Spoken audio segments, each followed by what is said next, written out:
ओम नमः शिवाय मित्रों। मैं राजेश्री देसाई अहमदाबाद गुजरात से आप सभी का स्वागत करती हूँ और आपके भीतर रहे उस परमात्मा को मैं नमन और प्रणाम करती हूँ। और आप सब ठीक हो, कैसे हो? अभी सभी लोग घर पे हैं, घर पे ही सेफ रह सकते हो, मोदी जी का मैसेज है। क्योंकि हमारे भारतवासी कुछ हद तक हमारे जो किंग है, राजा है, उसे फॉलो कर रहे हैं। काफ़ी लोग समझदार हैं हमारे भारत देश में, इसी कारण हम इस रोग को थाम सकते हैं। आज तक हम बात कर चुके, हम 5 चक्र तक, मूलाधार चक्र, स्वादिष्ठान चक्र, मणिपुर चक्र, उसके बाद हार्ट चक्र, उसके बाद विशुद्धि चक्र की बात की थी। कल की जो बात थी वो विशुद्धि चक्र जिसका एक्टिवेट होता है उसके अंदर वाक सिद्धि पैदा हो जाती है। आप सभी ने समझा, उसकी कम्युनिकेशन स्किल जैसे बढ़ जाती है।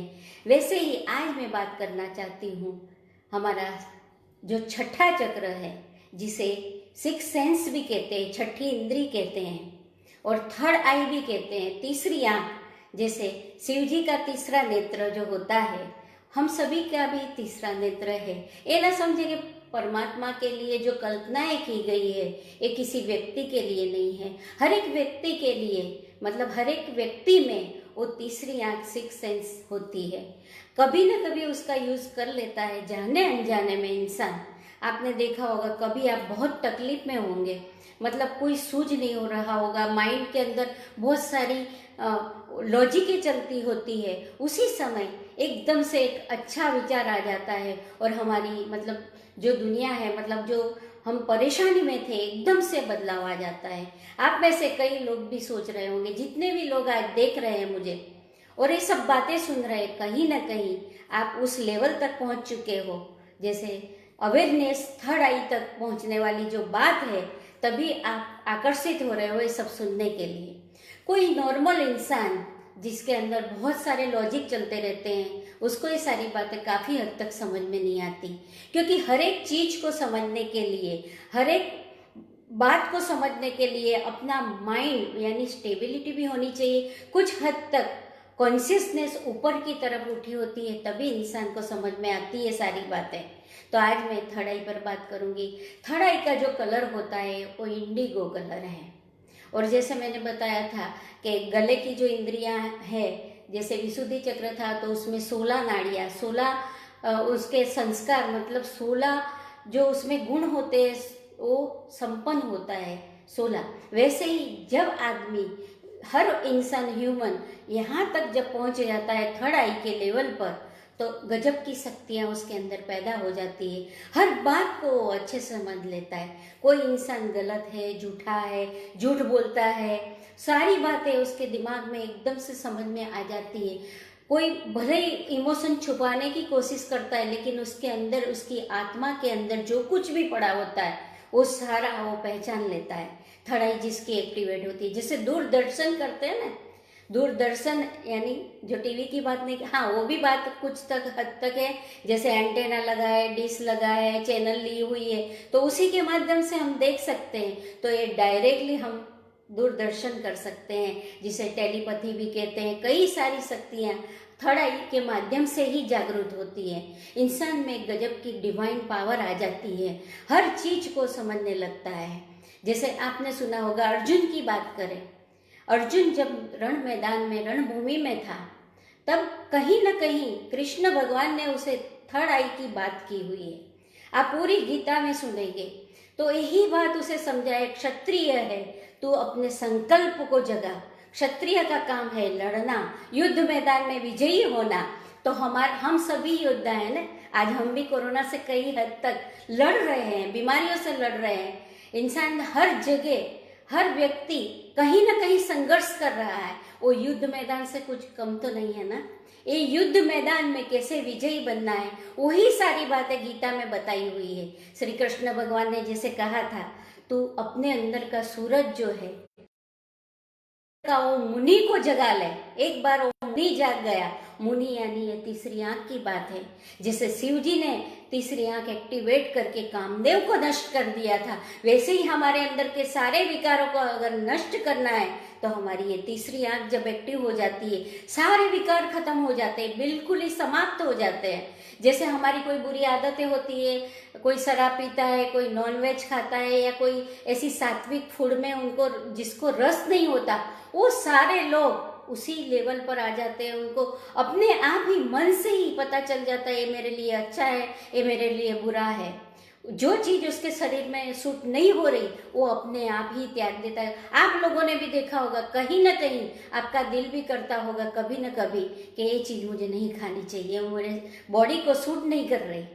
ऐसे ही जैसे थर्ड आई जिसकी एक्टिवेट है, उसके अंदर इतनी समझदारी आ जाती है। ये दो चमड़े की आंखें हैं, उससे कई हद तक ज्यादा इंसान दूर तक देख सकता है। एस्ट्रल लेवल की बात करें, जो सूक्ष्म क्रियाएं होती है ब्रह्मांड के अंदर, जो आज से पहले कई ऋषि मुनि ने वर्षों पहले जो चीजें देखी हुई थी, वो अपनी कल्पनाओं में यानी कि थर्ड आई के लेवल से उन्होंने जो भी दर्शन किए थे उसी से हमारे शास्त्र बने हुए हैं, सारे उपनिषद बने हुए हैं, उसी की ही सारी बातें उस टाइम पर भी थी। कोई इंसान जब इस लेवल पर पहुंच जाता है, ऐसा नहीं, वैज्ञानिक भी होते हैं, कई लोग इन्वेंशन, न्यूटन की बात कर रहे हैं, गुरुत्वाकर्षण का जो नियम है, मैग्नेटिक फील्ड जो है उस सारे नियमों को, जैसे आइंस्टाइन थे, वो कहीं ना कहीं उन्होंने अपनी थर्ड आई कभी ना कभी ओपन की और एकदम से जुड़ गए उस ब्रह्मांड की महाशक्ति के साथ। उसके अंदर कॉस्मिक ऊर्जा इस तरीके से बहने लगी, उनकी थर्ड आई अचानक से एक्टिवेट हुई। ज़्यादा हद तक मैं ऐसा मानती हूँ, मेरा ऐसा पर्सनल मानना है कि जैसे हमारे कोई कर्म ऐसे होते हैं, कई जन्म हो चुके, लास्ट जन्म में हमने कभी ना कभी साधना की होती है, हम कहीं ना कहीं साधक बने होते, हमारी कोई अधूरी इच्छाएं रह जाती है, हमारी कोई अधूरी बातें रह जाती है, वो इस जन्म में अचानक से पूर्ण हो जाती है, थर्ड आई ओपन हो जाती। कहते हैं ये इंसान पहले कैसे था, हर एक इंसान जैसे थर्ड आई खुलने से पहले उनके अंदर कुछ ना कुछ ऐसी बातें होती है, वो खुद जानता है। और थर्ड आई खुलने के बाद अचानक से ड्रास्टिक चेंज हो जाता है, सारी चीजें अंदर इंटरनल भी चेंज होने लगता है, शरीर भी एकदम स्वस्थ होने लगता है, और बाहर के लेवल पे जैसे लोगों के साथ के रिश्ते, हर जगह उसे एक प्रेम दिखाई देता है, हर चीज ऐसे बदलना शुरू होती है थर्ड आई ओपन हो जाने से। तो हर एक इंसान ने, जितने भी लोग हैं, बुद्ध, महावीर, ये सब लोग इतने पूजनीय कैसे हो गए?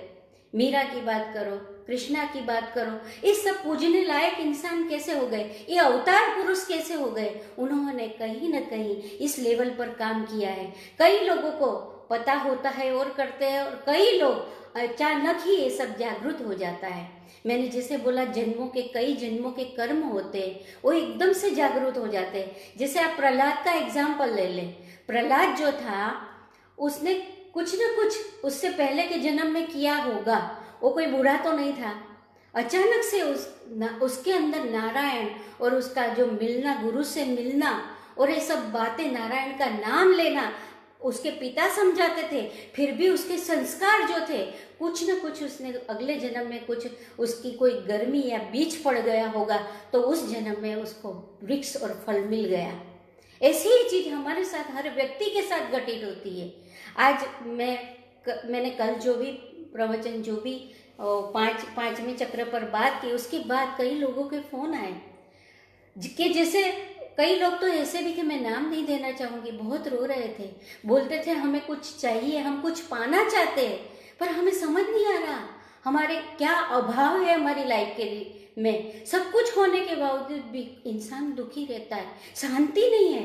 तो ऐसे लोग रोते थे, और अचानक से मेरी वीडियो उनके सामने आ गई, और एकदम से उनको ऐसा फील होने लगा जैसे मेरे ही सवाल थे, वो सब सवालों के जवाब मिल रहे थे। कहीं ना कहीं आप लोगों के लिए, मतलब कभी ना कभी इस सिक्स सेंस के बारे में आप सभी ने, जितने लोग मेरे को देख रहे हैं, वो सभी ने कभी ना कभी ऐसा मन में महसूस किया होगा, तभी आज आप सब मेरे सामने हो, आज आप सुन रहे हो। इसका मतलब है आपकी इंद्रियां, मतलब ये 5 सेंस से ज्यादा कहीं ना कहीं 6 सेंस भी जागृत होती है। आप पंछियों को देख लो, अर्थक्वेक आने वाला होता है तो पंछियों को पता चलता है। फॉरेन से जैसे जब वहाँ पर पानी नहीं होता तो ये पश्चिम वाले पूर्व की ओर आते हैं पंछी, उनको दिशा कैसे पता चल जाती है? ये सारी चीज़ें उनके भी कोई सेंस ऐसी होती है, उनकी भी सिक्स सेंस है, तभी तो उन्हें पता चलता है। कुत्ता भी चिल्लाने लगता है और चूहे भी इधर उधर भागने लगते हैं, पर इंसान के अंदर भी ये शक्तियाँ पूरी पड़ी हुई है। पर कहीं ना कहीं कर्मों की परत की वजह से, जैसे नेगेटिविटी के हिसाब से कोई नेगेटिविटी हमारे अंदर घुसी हुई है, कोई ऐसी गलत फहमियाँ हमने पाल ली है, उसकी वजह से हमारी जो सिक्स सेंस है वो दबी हुई है। और कोई इंसान, कोई ऐसा गुरु मिल जाता है या कोई ऐसी चीज मिल जाती है या तो फिर कोई ऐसी स्थिति बन जाती है, इंसान को इतना सारा दुख मिल जाए तो भी वो भगवान के करीब एकदम से चला जाता है। जब उसका कोई सहारा नहीं मिलता, संसार में उसका सब सहारा छूट जाता है, तो एक ही सहारा रहता है, तब क्या बोलते हैं? मुझे नहीं पता, भगवान को पता, उसको सब पता है।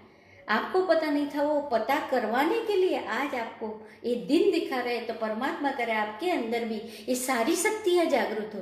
ये जागृत होने के बाद न तो सुख दुख का एहसास रहता है, न कोई स्थिति उस पर हावी होती है, मानसिक लेवल बिल्कुल स्थित प्रज्ञ होने लगता है। जैसे महाभारत में कहा है, कृष्ण ने जैसे कहा था, हे अर्जुन तू स्थित प्रज्ञ हो, यानी हर स्थिति में तू स्थिर रहे, तेरे मन का लेवल इधर उधर ना हो। आपको अगर कोई ऐसा बोले आपका मकान गिर गया अचानक से, तो मन की हालत क्या होगी? एकदम से जो भी काम कर रहे हो, वो गिरना था तो गिर गया, अब जो होना था हो गया, दूध गैस पे रखा था उबल गया और बाहर निकल गया, उसके बाद रोने से क्या फायदा? जो हो चुका है उसको भूलने की कोशिश, क्योंकि हम कहीं ना कहीं पास्ट में रहते हैं या फिर फ्यूचर में ज़्यादा रहते हैं। कल क्या होगा? आज भी लोग ऐसा ही सोच रहे हैं, अरे कल लॉकडाउन खुलेगा या ना खुलेगा, कल ये होगा, कल खाना पीना मिलेगा या नहीं मिलेगा। अरे पशु पंछी जानवरों को चिंता नहीं है, हम तो इंसान है, क्यों चिंता करते हो? हाँ, भगवान पर, ईश्वर पर और जो भी आप शक्ति को मानते हो उसके ऊपर हमें पूरा भरोसा होना चाहिए। हमें जैसे श्रद्धा नहीं होती, जिसके अंदर श्रद्धा भाव नहीं है, वो फिर कहाँ से बचेगा? एक मुझे छोटी सी स्टोरी याद आ रही है, क्योंकि कई लोग होते हैं भगवान सामने आ जाए तो क्या कृष्ण भगवान खुद आकर बंसुरी बजाकर आपको समझाने आएंगे, या तो फिर शिव जी वो शेर का वो लपेट कर और हाथ में डमरू बजाकर आपके सामने प्रकट हो गए? वो कहीं ना कहीं किसी इंसान के द्वारा आपको कुछ न कुछ समझाना चाहते हैं।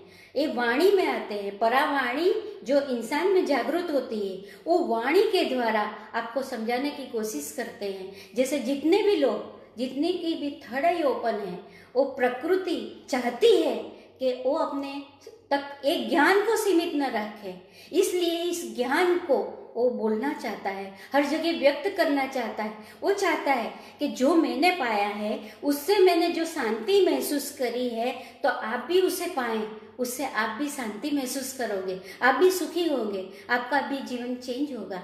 जो दुख के दिन निकल रहे हैं वो सुख में परिवर्तन हो सकता है। हर हाल में एक आनंद की अवस्था, एक सुखी जीवन की अवस्था पैदा हो सकती है। हम कहीं ना कहीं इग्नोर करके वंचित रह जाते हैं। कई लोग देखकर भी अनजाने हो जाते हैं, हट जाते हैं। कहीं ना कहीं परमात्मा नहीं चाहता होगा कि उनको ये सारी चीज़ें मिले। तो एक आदमी ने हमें कुछ लिखा था कि आप मैडम ये ज्ञान क्यों बांट रही हो? ये ज्ञान के लायक कोई इंसान है वो आपको पता नहीं है, उसकी पात्रता है। मैंने सिर्फ इतना ही कहा, मैं अपना लॉजिक नहीं लगा रही, मैं अपने दिल से, आत्मा से सबको प्यार करती हूँ, मैं सभी को देना चाहती हूँ। जिसके नसीब में होगा उनको मिल जाएगा और उनका जीवन धन्य होगा। अगर हम बताए हुए रास्ते पर चले, क्या बिगड़ जाता है? आप चल तो रहे कोई भी रास्ते पर, तो जो रास्ता बताया है उस पर अगर चलना स्टार्ट करें, अगर कुछ मतलब फेल नहीं हो रहा, बदल नहीं रहा, तो अपने आप ही चेंज कर लेना अपना रास्ता। एक बार तो ट्राई करें ना, जो रास्ता सही रास्ता है, जो ट्रूथ है, उस पर चलने की तो कोशिश करें ना हम सब। एक बार तो मौका दे अपने आप को। क्यों अपने आप पर हम जुल्म कर रहे हैं? क्यों हमारे अंदर इतनी नेगेटिविटी आती है? कल की चिंता, कल क्या होगा, युद्ध होगा, क्यों हम सोचे? हम क्यों अच्छे वाइब्रेशन न फैलाएं? हर जगह हमें अच्छे वाइब्रेशन ही फैलाने हैं। हर एक व्यक्ति को कुछ, हमें उनसे अच्छी बातें ही करनी है, पॉजिटिवली बातें करनी है। बीच में किसी का फोन भी आ जाता है, प्लीज अभी फोन ना करें देखते समय, क्योंकि सारा डिस्टर्ब हो जाता है ना, इसलिए। तो हमें थर्ड आई को ओपन करने की कुछ विधियां भी हैं, पर मैंने जैसे कहा था, पहले अपने अगले चक्र पर भी काम करना है, उसके बाद ही हम आज्ञा चक्र पर भी काम। आज्ञा का मतलब क्या होता है? आज्ञा यानी हम किसी को आज्ञा देते हैं, है ना, तो वो उसे फॉलो करता है। तो हमें जब मन पर विजय पा लेते हैं, है ना, मन हमारा काबू में हो जाता है। अभी तक क्या होता है, मन जो जो नचाता है, जैसे कराता है, वैसे हम सब लोग करते हैं, पर होगा कि कुछ ऐसा कि जैसे मन हमारा गुलाम हो जाएगा, हम मन के पास काम लेना शुरू करते हैं। इसीलिए इस चक्र को आज्ञा चक्र कहा है ना। और थर्ड आई तो आपको पता है, और सिक्स सेंस की भी बात कर दी, छठी इंद्रिय कहते हैं। फाइव सेंस जो होती है वो आँख, नाक, मुंह, कान और हमारी स्किन होती है। हर एक इंसान बस एक फाइव सेंस में ही जीता है, यानी कि शरीर के लेवल में, और दूसरे डायमेंशन में प्रवेश नहीं करता। इस चक्रों के माध्यम से हर एक चक्र को हम जागरूक करते करते मेडिटेशन का सहारा लेकर, आपको बता दूं, हमारी थर्ड आई ओपन करनी हो तो सिर्फ और सिर्फ हमें मेडिटेशन तो करना ही होगा। बिना मेडिटेशन के ये सिक्स सेंस कभी जागरूक नहीं होने वाले, समझ लेना। हमें अपना ध्यान कहीं तो मतलब लगाना ही होगा। जैसे मैं बता दूं कि जैसे सूर्य होता है ना, तो सूर्यमुखी का जो फूल होता है ना, फ्लावर, सनफ्लावर, उसके ऊपर जब सूरज की किरणें गिरती है तो सूर्यमुखी ऐसे होता है ना, तो खिलकर ऐसे हो जाता है ना, पंखड़ियां खिल जाती है। वैसे ही इंसान जब ध्यान करता है तो हमारे चक्र की जितनी भी पंखुड़ियां हैं, कहीं ना कहीं ऐसे बंधी हुई थी, वो अचानक से खिल जाती है। सही मायने में ऐसा होता है, क्योंकि हम जिस चीज को ध्यान देते हैं वो चीज हमारे अंदर बढ़ती है। सिंपल बात है। अगर हम ध्यान नहीं देंगे तो नुकसान ही होगा। एक आदमी बिजनेस में 100% ध्यान देता है ना, और घर में बिल्कुल भी नहीं दे रहा, तो उसका बिजनेस तो प्रोग्रेस में हो जाएगा, पर घर में ध्यान नहीं दे रहा तो उसके रिश्ते तो खराब होते हैं ना। तो जहां पर भी हमारा जितना परसेंटेज हमारा ध्यान रहता है, उस हिसाब से उस चीज का प्रोग्रेस होता है। तो मैं चाहती हूँ हमें अपना ध्यान करना है, किसी और का नहीं, है ना। जिस चीज का हम ध्यान करेंगे वही चीज होगी। आप एक एक चक्र पर साधना करते जाएं, जैसे मैंने मंत्र बताए हैं, उस मंत्र जाप करते हुए, पर हमारा मन बिल्कुल स्टेबल होना चाहिए। इसलिए हमें योग, प्राणायाम, मेडिटेशन करना है, ताकि हमारा माइंड स्थिर हो सके। ये पूरा खेल जो मैंने समझाया, चक्रों की भी जो भी बात की, वो सारा खेल हमारी सांसों का है। हमारी सांसें जो है हमारे काबू में नहीं है। जैसे एक बार क्रोध आए तो चेक कर लेना खुद को, अपनी सांसें कैसी चलती है वो देख लेना। बड़ी जोर से चलेगी कुत्ते की तरह, जैसे नॉन वेजिटेरियन एनिमल होते हैं ना, कुछ ऐसा ही हमारे अंदर भूत सवार हो जाता है ना। देवी शक्ति खिसक जाती है और दानव पैदा हो जाता है। वो दानव फिर बोलते हैं ना, एक भूत दूसरे भूत में, सामने वाले में घुस जाता है तो दूसरे को भी ज्यादा गुस्सा आता है। ये सब हमारा ये चक्र बैलेंस नहीं होने के कारण ये होता है। इंग्लिश में उसे पिनियल ग्लैंड कहते हैं, पिनियल ग्रंथि। देखो, ऐसा नहीं है कि आध्यात्मिक में ही ये सारी बातें हैं, पर साइंस ने भी उसका नाम, इस ग्रंथि का नाम पिनियल ग्लैंड रखा हुआ है। ये ग्लैंड सुसुप्त अवस्था में, मैंने जैसे बताया, ऐसे पड़ी हुई है, पर उसे ध्यान करके इसे जागृत करना है, खोलना है। बोलते हैं ना कि क्यों सोया, मेरी आंखें खुल गई। कभी कभी बोलते हैं ना, एक घटना ने मेरी आंखें खोल दी। वो घटना क्या थी? वो कौन सी आंखें? ये आंखें तो खुली हुई थी ना। तो हमारी इस आंख की बात है, बुद्धि चक्षु की बात है। जब बुद्धि चक्षु खुल जाते हैं, इसीलिए हम कहते हैं आपने तो मेरी आंखें खोल दी, है ना। तो हमारी आंखें, यानी हम तो जन्म जन्म से प्यासे बैठे हैं। ये आंख मतलब कुंवारी बैठी हुई, आज तक उसने किसी का सानिध्य नहीं पाया, सत्संग नहीं पाया, इसी वजह से सुसुप्त अवस्था में। पर कई बार ये जागृत होती है, उसके बाद फिर से वो सुसुप्त हो जाती है। और जिसे भी वो जागृत होती है वो सिद्धियों के पीछे भी लगते हैं। कई लोग आपने देखे होंगे तरह तरह की साधना करेंगे, है ना, सिद्धियों की ओर आगे बढ़ना। अगर आपको ये मतलब ये सब बातें सुनकर अचानक से चेंज हो रहा है, बुक पढ़ना या उसके बारे में ज़्यादा जानकारी इकट्ठी करना, ये सारे सिम्टम्स है कि आपके अंदर की शक्तियाँ जागृत हो रही है। तभी आप आकर्षित हो रहे हैं इसी चीज़ों के पीछे। वो अपने आप प्रकृति चाहेगी तो उस तरफ आपका खिंचाव बढ़ता है। प्रकृति ही देना चाहती है। कई ऐसे अच्छे लोग हैं, अच्छे विचार वाले हैं, जिसको प्रकृति एक निमित्त बनाना चाहती है कि आप भी इस संसार के लिए, इस प्रकृति के चलाने के लिए उसको सहयोग करें कि लोगों तक परमात्मा की वाणी, परमात्मा की सारी बातें पहुंचाए। इसलिए आपके अंदर इस तत्व का जागृत होना बहुत ही अनिवार्य है। परमात्मा चाहते हैं कि जैसे हमारा जो गोल होता है वो हम सेट नहीं कर पाते, या तो उस गोल को हम अचीव नहीं कर पाते, उसके कारण कहीं ना कहीं ये डिस्टर्बेंस है, मैं कर पाऊंगा या नहीं कर। यहाँ आते ही मतलब सारे चक्र को छेद कर जब यहाँ आ जाता है ना इंसान, तब अचानक से ड्युअलिटी, जो दो बातें होती है ना ड्युअलिटी, वो खत्म हो जाती है। दो बातें, या ना होगा या नहीं होगा, मैं कर पाऊंगा या नहीं कर पाऊंगा, मुझे आध्यात्मिक उन्नति मिलेगी या नहीं, ये ड्युअलिटी हो गई। दो जो जैसे परमात्मा और आत्मा दोनों अपने आप को अलग समझती है ना, ऐसे ही जब ड्युअलिटी खत्म हो जाती है, तीसरी आंख पर चोट लगने से तुरंत ही उसके अंदर एक ड्युअलिटी खत्म हो, वो परमात्मा का एक अंश है, वो जागरूकता उसमें आ जाती है। जो परमात्मा की पावर है तो अंश में तो पावर होते ही है ना, हर एक व्यक्ति में हर पावर मौजूद है, सिर्फ उसको एक्टिवेट करना है। जैसे आपको नई कार दे दी, उसमें पेट्रोल डालकर एक की घुमानी होती है ना, फिर स्टार्ट हो जाती है, फिर तो गियर बदलना आपका काम है, फोर्स में ले जाना है। ऐसे ही जब हमारी ये जागरूक हो जाती है, ये आपके हाथ में एक स्टेयरिंग आ जाता है, बस उसको आप जैसे चाहो वैसे घुमा सकते हो, पूरा मन पर कंट्रोल आ जाता है, इमोशन पर कंट्रोल आ जाता है, और दुनिया में आप गजब के इंसान बन सकते हैं। एक मोटिवेशनल ट्रेनर भी बन सकते हो, एक बेस्ट वक्ता भी बन सकते हो। जैसे आध्यात्मिक प्रवक्ता आज मौजूद है, कथाकार, कथावाचक, ये सारे लोग।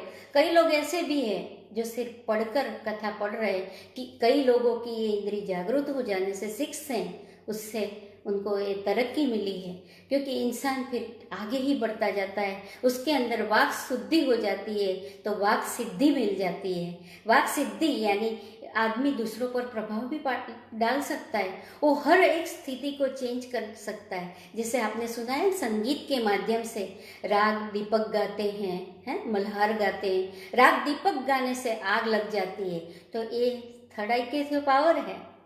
जैसे मल्हार गीत गाया तो बारिश होने लगती है। मेरी शुरुआत कुछ मल्हार से ही हुई है। एक दिन मतलब बारिश नहीं हो रही थी और मैं मेडिटेशन में बैठ गई। अचानक से मैं सोचा था कि जब तक बारिश नहीं गिरती तब तक मैं नहीं उठती, और सही मायने में परमात्मा ने मेरी जो प्रार्थना थी वो सुन ली और बारिश आ गई। उसी दिन से मेरा झुकाव इसमें हो गया कि परमात्मा हमारी बात तो सुनता है पर हम धीरज नहीं रखते, है ना। जैसे खेत करते हैं तो खेती करते करते एक बीज जब जमीन में डालते हैं तो सोचते हैं तुरंत पैदा हो जाए वृक्ष। 9 महीने 12 महीने तो लगते हैं ना, कई फल को तो सालों लग जाते हैं।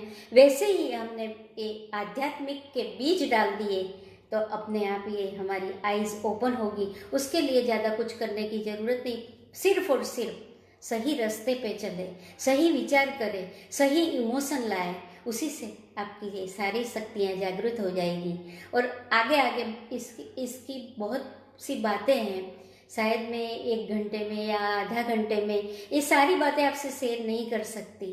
कभी ना कभी हम इसके बारे में मैं शायद 1 महीना तक थड़ाई पर बोलूँ ना तो भी नहीं ख़त्म होगा, मुझे ऐसा लगता है। तो ये सारी बातें जो है धीरे धीरे, क्योंकि एक साथ तो हजम भी नहीं होता ना खाना भी, वैसे ही मेरी बात आप तक पहुंचती है, पर शायद कुछ ऊपर से भी चली जाए, है ना। तो धीरे धीरे 2-4 बार सुनकर समझने की कोशिश करें और धीरे धीरे साधना में लगे। कल शायद मैं इसी चक्र पर ही बात करना चाहूँगी कि उसकी क्या एक्सरसाइज होती है, कैसे करते हैं, है ना। पर ये सारे चक्र में एक ही चक्र में ज़्यादा ध्यान नहीं देना है, धीरे धीरे धीरे धीरे ऊपर उठना है ना। क्योंकि कई बार क्या होता है, सीधे इस चक्र पर जैसे ध्यान करने लगते हैं तो माथा भारी हो जाता है, चक्कर आने लगते हैं, उल्टी जैसा होने लगता है, कुछ डरावने से सपने आने लगते हैं, है। इंसान ये चक्र जागृत हो जाएगा ना, तो आप जो भी जागते हुए सपने भी देखोगे ना, वो सही मायने में पूरे हो जाएंगे, क्योंकि ड्युअलिटी बिल्कुल ही खत्म हो जाती है, एक ही चीज़ रहती है, एक परमात्मा और एक आप। इसीलिए इसे 2 पंखड़ी वाला कमल कहा गया है। इधर जैसे यहाँ 16 कहा था, ये सिर्फ 2 ही है, एक मैं और मेरा परमात्मा, एक मैं और मेरी आत्मा। मैं कौन? इस सारे सवाल के जवाब आपको मिल जाएंगे, कहीं जाने की ज़रूरत नहीं, किसी को पूछने की ज़रूरत नहीं, सारे सवालों के जवाब आपके अंदर मौजूद है। इसीलिए कृष्ण ने कहा था कि आपके अंदर के मुनि को जगाओ, उस मुनि को आप भी जगा लीजिए, आपके अंदर भी अद्भुत शक्तियाँ, डिवाइन पावर आ जाएंगे। परमात्मा करे आप सभी के अंदर डिवाइन पावर परमात्मा भरे और बहुत ही कॉस्मिक ऊर्जा आपको मिले, बहुत सी शक्तियाँ दे परमात्मा आपको, जिसे आप परमात्मा की एक गिफ्ट समझकर लोगों तक बांटे। मेरी वाणी आपको पसंद आई हो तो मैं इसका प्रसाद समझकर परमात्मा का सब लोगों तक पहुंचाए, मैं इतना तो कर मांग सकती हूँ ना। आप मेरी वाणी को सभी लोगों तक पहुंचाए ताकि उनके अंदर बदलाव आएगा, तो दुआएं तो आपको ही मिलने वाली है। और दुआओं का असर कभी ख़त्म नहीं होता। पैसा तो आज है, कल ख़त्म हो जाएगा, पर दुआओं का जो बैलेंस है जन्मों जन्म तक रहता है। Thank you so much. फिर कल मिलते हैं। God bless you. ओम नमः शिवाय।